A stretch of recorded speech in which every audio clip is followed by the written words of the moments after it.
તો આપણે પ્રથમ સ્કંદના 7મા અધ્યાયમાં શ્રવણ કર્યું કે અર્જુને ભગવાનના કહેવાથી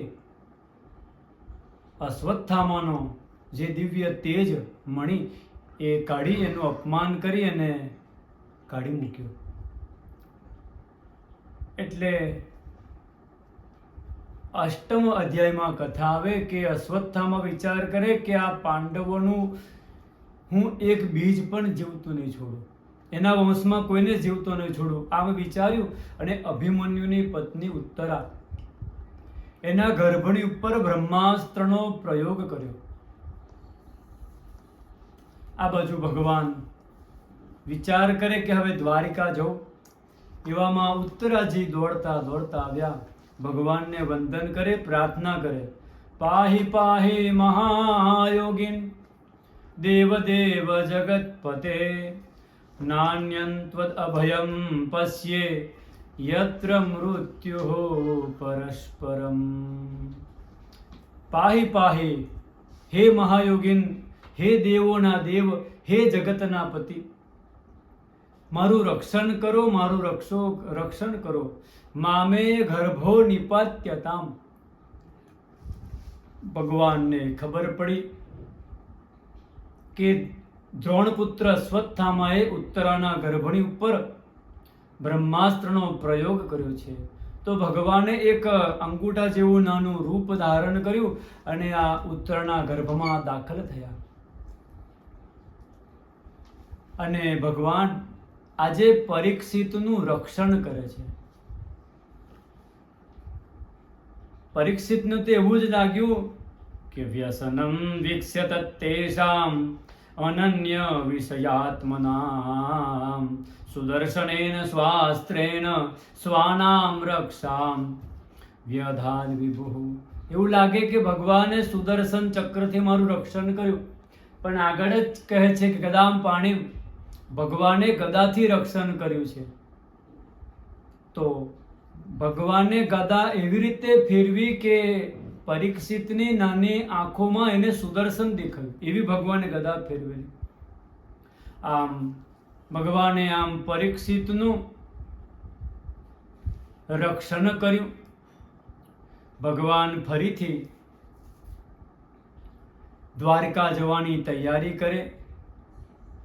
એવામાં કુંતાજી એ આવ્યા છે અને જે ભગવાનને વંદન કરે છે, પગે લાગે છે. એટલે ભગવાન કે ફોઈબા આ શું કરો છો? ઉલટી ગંગા. આજે નાના હોય તે મોટાને વંદન કરે, મોટા નાનાને વંદન ન કરે. ફોઈબા તમે ખોટું કરો છો, ફોઈબા બરાબર નથી. એટલે કુંતાજી કહેવા લાગ્યા, બહુ જ થઈ ગયું, બસ હવે આ બધું ફોઈબા ફોઈબા કહેવાનું બંધ કરો. તમે કેવા છો ખબર છે? તમે આદિ પુરુષ છો. તમે આદિ પુરુષ, અંદર ને બહાર તમે જ વ્યાપ્ત છો. આ તમે એવી માયાનો પડદો લગાવ્યો છે ને, તે બધું ભૂલી જાઉં છું. તમે ફોઈ બોલો છો તો બધું ભૂલી જાઓ છો. એટલે તમે શાંત થઈ જાઓ, આજે મારી તમારે વાત સાંભળવાની છે. આમ કહી અને કુંતાજી 26 શ્લોકોમાં ભગવાનની ઉત્તમ સ્તુતિ કરે. નમસ્યે પુરુષમ ત્વાદ્યમ ઈશ્વરમ પ્રકૃતે પરમ અલક્ષ્યમ સર્વભૂતાનામ અંતર્બહિરવસ્થિતમ માયા જવનિકાચ્છન્નમ અજ્ઞાધોક્ષમજવ્યયમ ન લક્ષ્યસે મૂઢાદૃશામ નટો નાટ્યધરો યથા. પ્રભુ, તમે માયાનો એવો પડદો લગાવ્યો છે કે તમને ઓળખી શકતા નથી. અરે તમને તો પરમહંસો અમલાત્મા વિમલાત્મા મોટા મુનિજનો પણ તમને ઓળખી શકતા નથી. ભક્તિ યોગથી પણ તમને ઓળખવા શક્ય નથી. તો પછી હું હીન સ્ત્રી તમને ક્યાંથી ઓળખી શકું?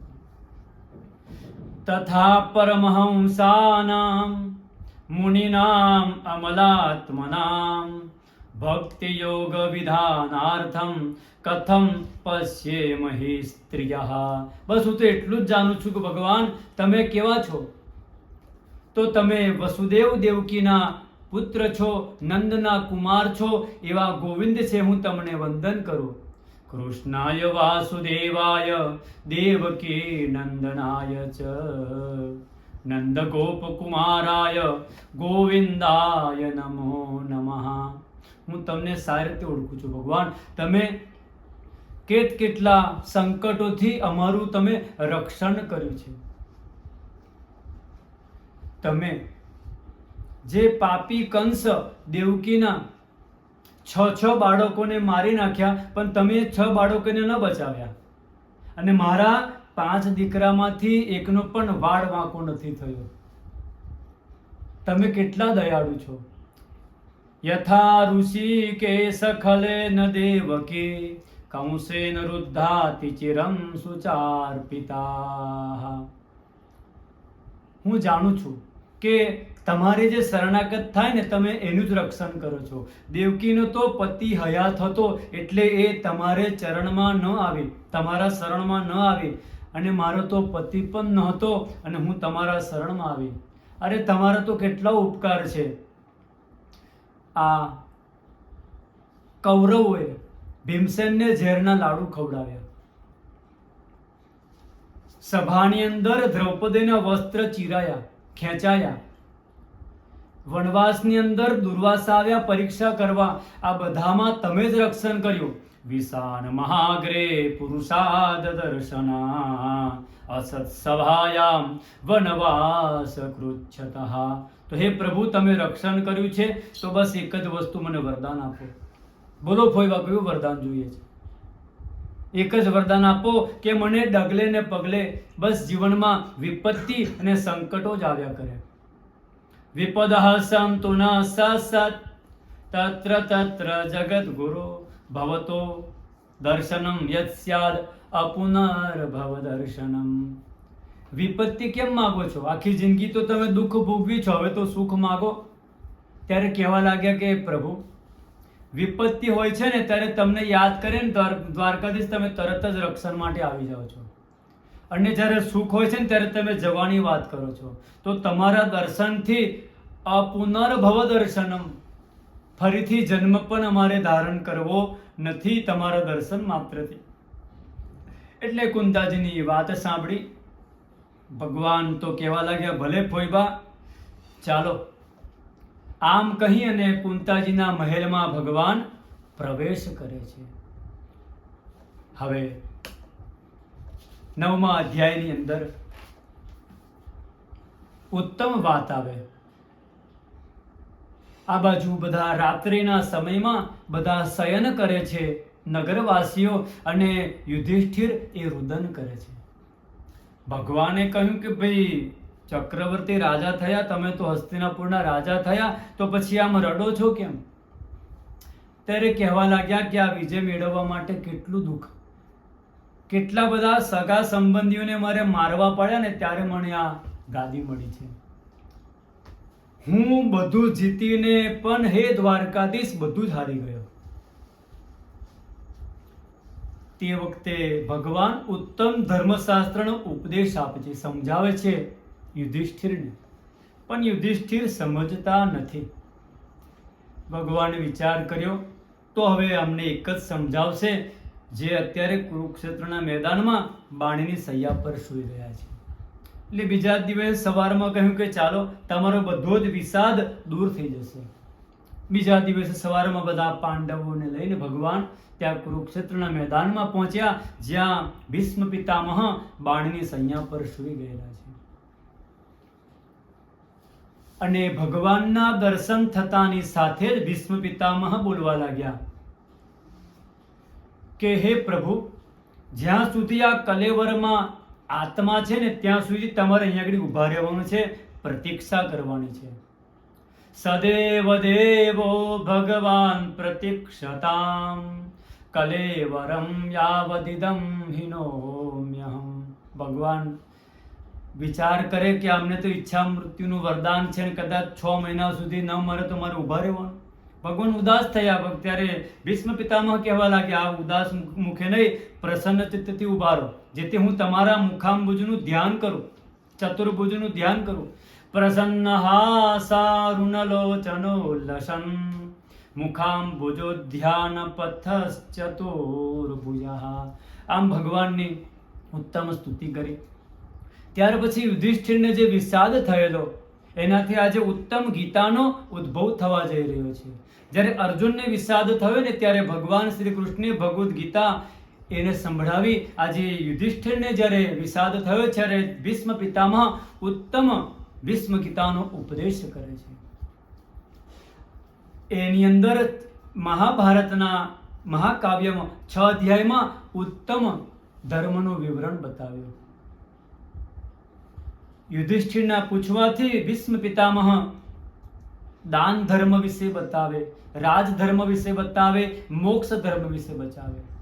દાન ધર્માન રાજધર્માન મોક્ષ ધર્માન વિભાગ સહા સ્ત્રી ધર્માન ભગવત ધર્માન સમાસભ્યાસયોગતઃ.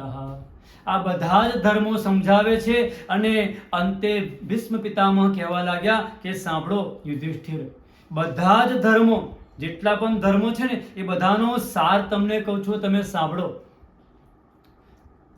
સૂર્યતામ ધર્મમ સર્વસ્વ શ્રુત્વા ચૈવાવધાર્યતામ આત્મનઃ પ્રતિકૂલાની પરેશાન ન સમાચરેત.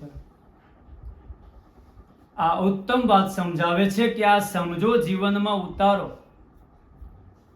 કે બીજા દ્વારા કરવામાં આવેલો વ્યવહાર તમને ન ગમે તો આવો વ્યવહાર બીજાની સાથે પણ ન કરો. વાક્ય સમજ્યા? થોડું ઉત્તમ વાક્ય છે કે તમને જે સારું લાગે બીજાને માટે એ જ કરો. હજુ થોડી ડિટેલમાં આપણે સમજીએ. આપણે કે આપણે કોઈને છેતરીએ તો આપણે ખુશ થઈ જઈએ કે કેવો છેતર્યો, અને એ જ બીજો વ્યક્તિ આપણને છેતરો તો આપણને દુઃખ થાય છે.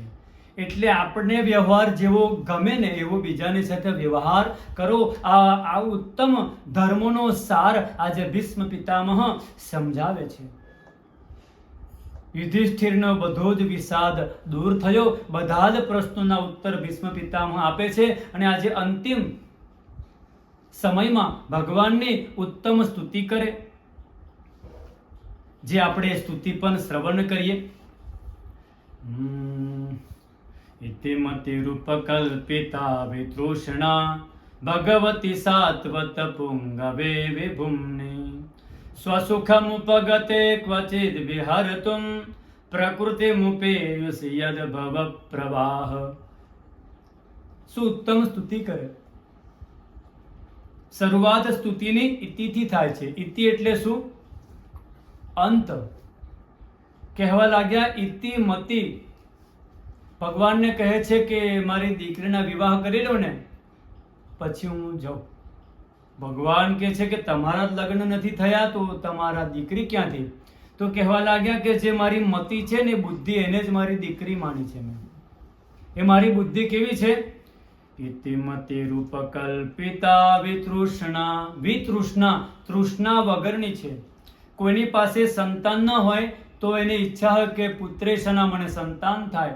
કોઈની પાસે વિત્ત ના હોય, ધન ના હોય તો એને વિત્તેશના હોય. કોઈની પાસે લોકેશના એટલે કે કોઈને ફેમસ થવું છે એવી ઈચ્છા હોય તો એને લોકેશના હોય કે બધામાં મને માન મળે. તો કહેવા લાગ્યા કે મારી બુદ્ધિ એ તૃષ્ણા વગરની છે, વિતૃષ્ણા. તેવી બુદ્ધિ એમાં મારે તમારે અર્પણ કરવી છે. પ્રભુ, હું તમને વંદન કરું છું. હે પ્રભુ, તમારો વર્ણ તમાલ જેવો છે અને સૂર્યના કિરણો જેવું તમારું પીતાંબર આજે ઉડી રહ્યું છે. ત્રિભુવન કમનમ તમાલ વર્ણમ રવિકર ગૌરવ રામવરમ દધાને. હે પ્રભુ, હું તમારું ઉત્તમ સ્વરૂપનું વંદન કરું છું. આમ 11 શ્લોકમાં ભીષ્મ પિતામહ ઉત્તમ ભગવાનની સ્તુતિ કરે. અને આ ઉત્તમ સ્તુતિ કર્યા પછી ભગવાનની સ્તુતિ કર્યા પછી એ પરમધામને પ્રાપ્ત થાય. દેવતાઓ ભીષ્મ પિતામહને સ્વાગત કરે છે પુષ્પોથી. અને આ બાજુ ભગવાન યુધિષ્ઠિરને રાજગાદી સોંપી અને પોતે દ્વારકા પધારે. હવે આગળની કથામાં આપણે સમજીશું. કૃષ્ણ કનૈયા લાલ કી